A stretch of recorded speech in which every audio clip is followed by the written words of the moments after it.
Salut mes étoiles. Alors, comment allez-vous? Alors, on va faire une petite parenthèse avant de commencer, d'aller sur le sujet. Comme d'habitude, vous connaissez déjà. Voilà. Alors, ce que je voulais dire, je suis en pleine période de transformation. On parle beaucoup du runner qui se transforme, mais en vrai, le teaser aussi. D'accord? C'est deux personnes qui se transforment, voilà. Donc, il y avait une fois, j'avais écouté un maître spirituel, je sais plus qui. Moi et les noms, j'arrive jamais à retenir. Enfin bref, c'est pas ce qui est important. En tout cas, ce sont ces paroles qui m'avaient un peu marqué parce que cette personne-là avait dit en fait que la guérison de l'âme se fait pour une personne déjà dans la lumière, en fait, on va dire un guerrier de la lumière, d'accord, hein. Je parle bien pour une personne qui, de base, est censée être un guerrier, voilà, de la lumière. C'est souvent les chasers, d'accord? Donc, du coup, pour ces personnes-là, alors, il a dit, normalement, la guérison de l'âme, de la vie actuelle de la personne, d'accord? Je ne parle pas des vies précédentes, se fait en 3 ans. Donc, la première année, il y a les remontées de souffrance. Donc, les remontées de souffrance durent environ 1 an.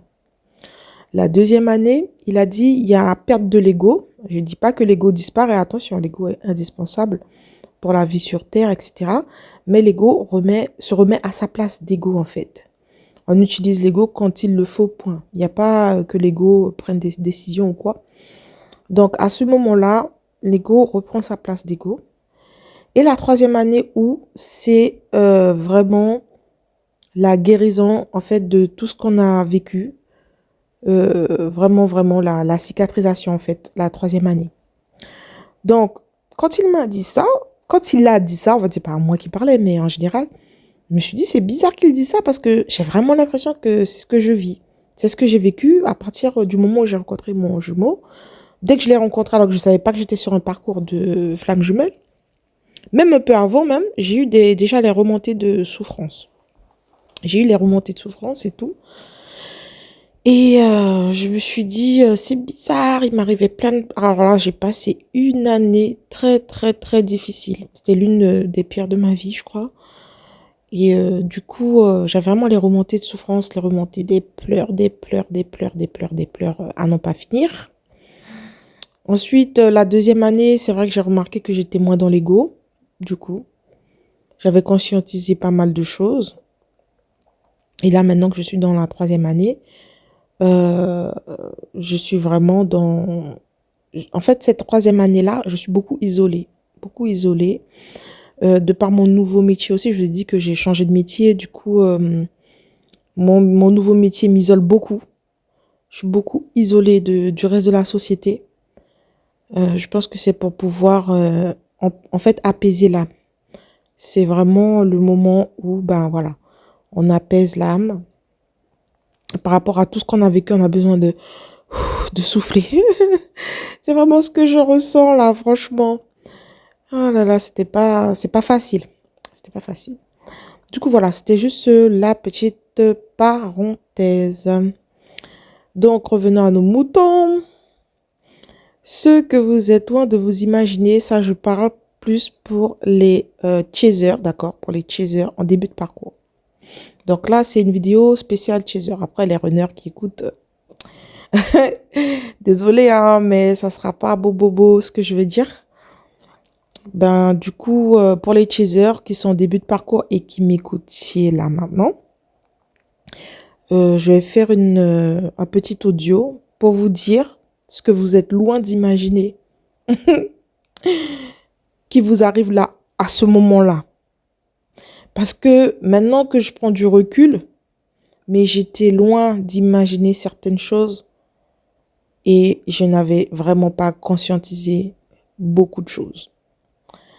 Donc, vous êtes loin d'imaginer à quel point votre honneur est dans l'ego. Je pense que ça, moi, je voyais trop mon honneur un peu comme moi, genre monde de bisounours, trop gentil, etc. Non. Je pense que vous êtes loin d'imaginer et préparez-vous, hein. Ouais, ça, déjà que le chaser est dans l'ego, donc le runner n'en parlons même pas.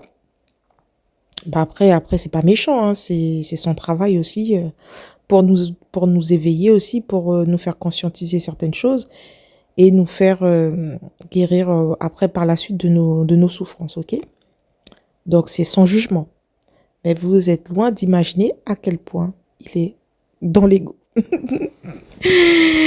Vous êtes loin d'imaginer à quel point vous allez souffrir. Vous êtes loin d'imaginer en fait à quel point vous avez des souffrances en vous. Je pense que moi, j'étais trop genre dans l'illusion en me disant oui, j'ai beaucoup étudié la spiritualité, ça fait depuis l'adolescence, etc. Que bon, j'avais pas grand-chose niveau souffrance en moi. Mais lorsque j'ai vu les souffrances qu'il y avait par rapport au fait que j'ai beaucoup pleuré, beaucoup souffert, il y a eu beaucoup de remontées de souffrance, je ne savais pas d'où ça venait. Je me suis dit, j'avais tout ça là, dans moi là, dans moi. Ça veut dire, j'ai l'impression que j'étais toxique avant. Vous voyez ce que je veux dire? Et quand certaines personnes comparent la relation de flamme jumelle à une relation toxique, lorsque les souffrances ne sont pas encore remontées ou guéries, etc., je peux comprendre. Parce que, en vérité, quand on a des souffrances en nous, on est toxique. On est quand même toxique, d'une manière ou d'une autre, à un degré plus ou moins fort, au final. Et maintenant, je me rends compte de ça, je me dis, mais je devais être toxique, en fait. Je devais être toxique. Je me dis que tant qu'on n'est pas arrivé à ce niveau-là où on rencontre sa flamme jumelle et que on arrive vers la fin, ok, la fin des réincarnations, etc. Je me rends compte que, excusez-moi, je me rends compte que tout le monde est toxique, potentiellement toxique.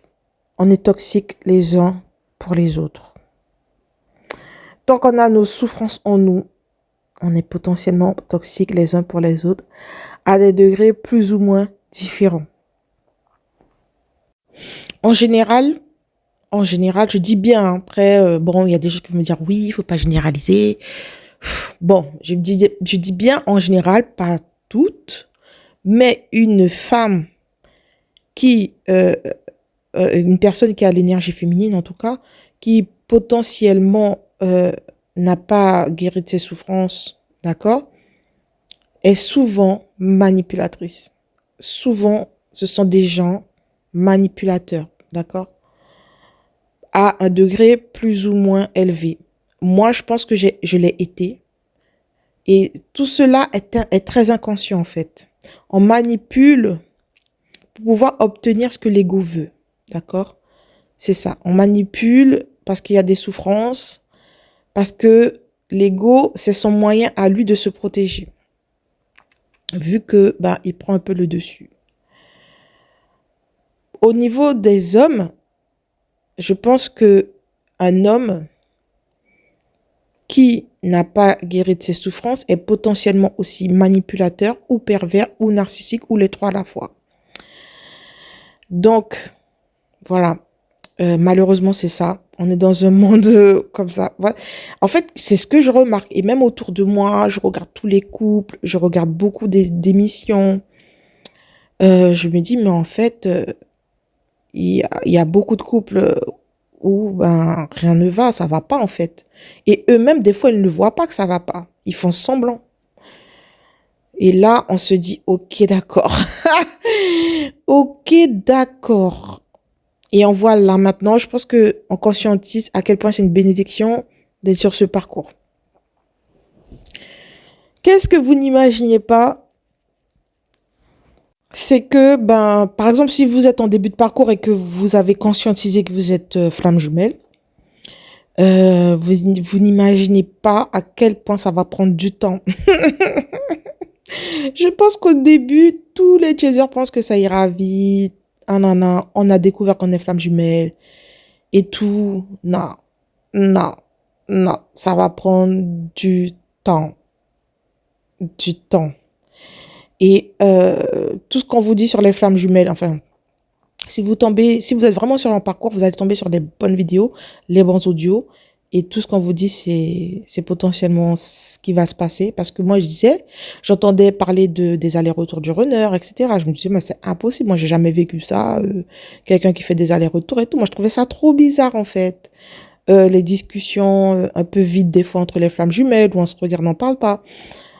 Quand j'écoutais tout ça, je disais, mais non, ça va pas m'arriver. Enfin, moi, je disais, mais non. Mais même, je me disais, mais non, je suis pas sur un parcours, vous voyez. Parce que, franchement, on se dit ça à un moment donné.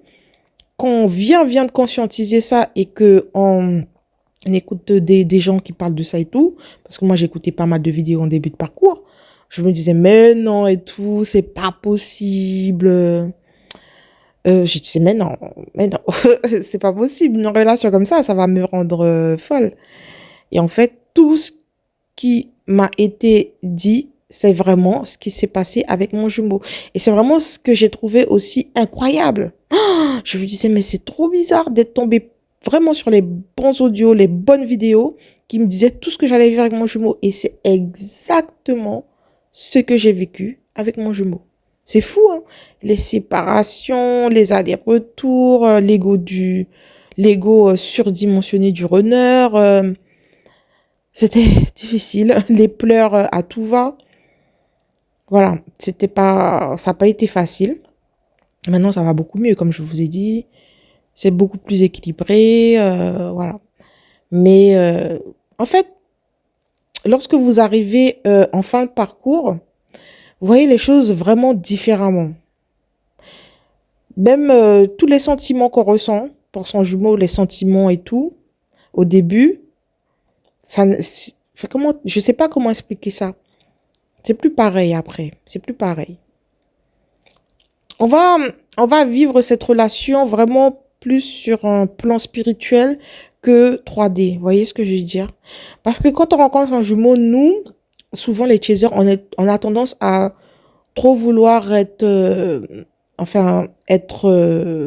vraiment dans l'illusion d'avoir une famille. Vraiment, on est dans l'ego en fait. C'est vraiment, je veux ma famille, je veux qu'il soit à moi, je veux ça avec lui, je veux faire des voyages avec lui. On est vraiment dans l'ego, on regarde que par notre nombril, excusez-moi, j'ai du mal à parler là. Et après, vers la fin du parcours, vous voyez vraiment les choses, mais vraiment différemment. Vraiment, vraiment. Je ne pense pas que aujourd'hui, je pourrais avoir des sentiments pour quelqu'un, quelle que soit la personne. Parce que les sentiments, tout ce qui a trait aux sentiments, vous voyez les papillons dans le ventre, quand on voit quelqu'un, le coup de foudre et tout, ça appartient à la 3D. Je pense que quand on a vraiment quitté le game, comme j'avais dit, il y a une abonnée qui a trop aimé ce terme. Je te passe un coucou d'ailleurs si tu m'écoutes. Lorsqu'on a quitté le game, on n'est plus dans les sentiments, voilà. Il y a plus ça en fait. C'est une autre forme d'amour. Du coup, voilà, c'est très bizarre. C'est très bizarre. C'est trop bizarre. Mais c'est bien parce qu'en fait, ça rend pas dépendant du coup. Du coup, les sentiments, ça rend dépendant. On est attaché et tout. Mais une fois on est passé à autre chose, d'accord, un amour plus grand, plus sain, voilà, on va dire ça, j'ai déjà parlé de ça, un amour plus sain, on n'est pas dans les sentiments, du coup, il y a plus du tout de dépendance, quoi. Voilà. Parce que on ressent plus ça et voilà, c'est un amour beaucoup plus grand. C'est trop bizarre, je sais pas expliquer, c'est trop bizarre. Quand je vois mon jumeau,